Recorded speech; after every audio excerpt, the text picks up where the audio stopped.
This is kind of a funny, humorous type video.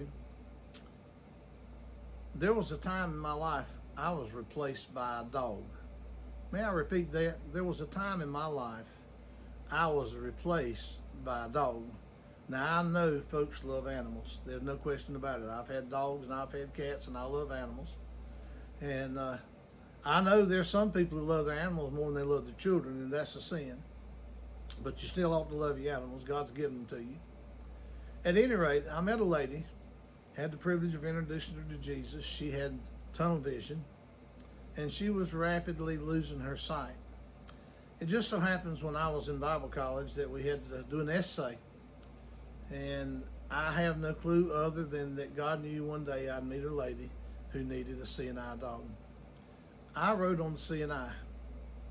And it was enjoyable. I enjoyed reading about the CNI, how these dogs had saved the lives of people so many times. It was just amazing and exciting to me. So I wrote a great paper. Matter of fact, the teacher thought it was great because he gave me an A.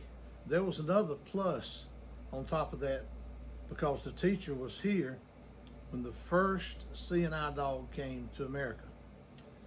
You know that the Lions help folks get CNI dogs, and this particular lady that we're talking about, her vision began to crumble. It got worse. She got so she couldn't see. And I kept encouraging. I said, Aunt Gladys, why don't you get a CNI dog? And sure enough, she finally decided she's going to get her CNI dog. But the problem was somebody had to be a CNI dog for her. Now, to tell you about this lady, she could do anything. She could cook. And she says, don't call me handicapped.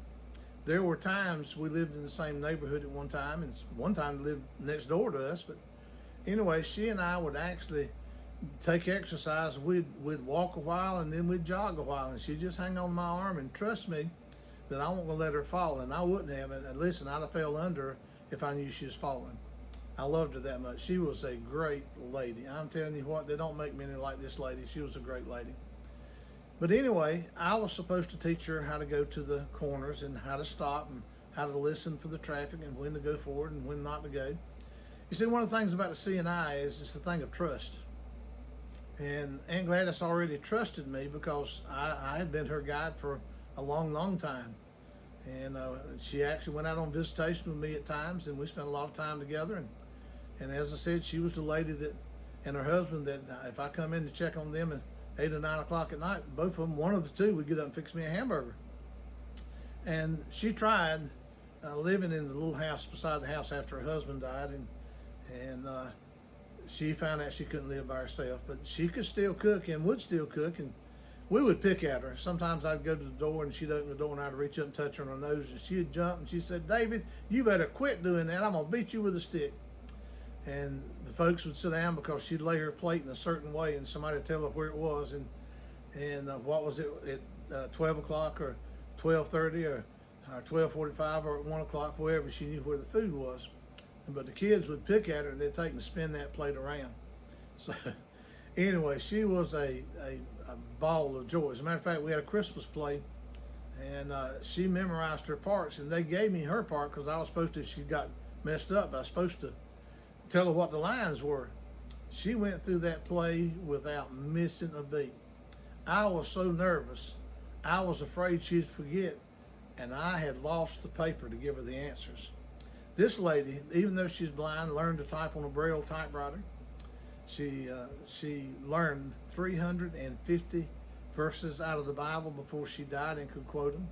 She sang songs. She sang them all by memory. She memorized the words. She had a sharp mind even when she left this world. She had several brain surgeries before she died, and the last one she had, she fell and hit her head and hurt herself and had a premonition she was going to die. She came down and stayed a week with us, and then, bless her heart, she was killed in the car wreck with me.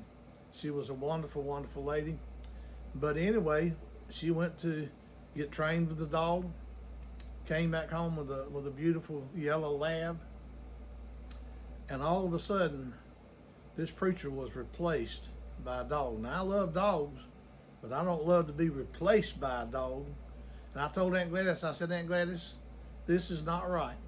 I just want you to know I've been replaced by a dog, and that ain't right. And I'm telling you, it ain't right, Aunt Gladys. It ain't right. And furthermore, I can't wag my tail, so it's just not fair. Hey, listen, I would have done anything in this world to help that lady. That's how much she meant to me.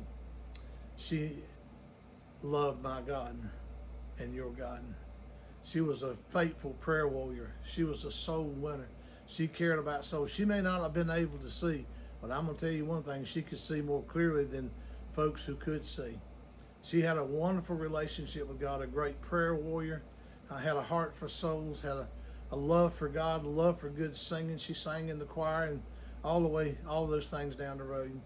She loved her dog. And here's something that's really strange and unusual. Before the dog died and before she died, the dog actually went blind. So the blind lady had a blind dog. But I'll tell you one thing, she saw more than a lot of people will ever see. She saw God as the creator of heaven and earth. She saw Jesus as her Savior, her Lord, her Master. She gave her heart to the Lord and did not back up 1 minute. We've been out visiting, and she'd go and witness to folks because she couldn't see him. One guy was about 6'3", 6'4", out of fellowship with God, and she'd get right in his face and tell him about Jesus. Well, this is the lady that became my mom for 17 precious years. God bless you. If you've enjoyed this, please share it. Thank you for listening.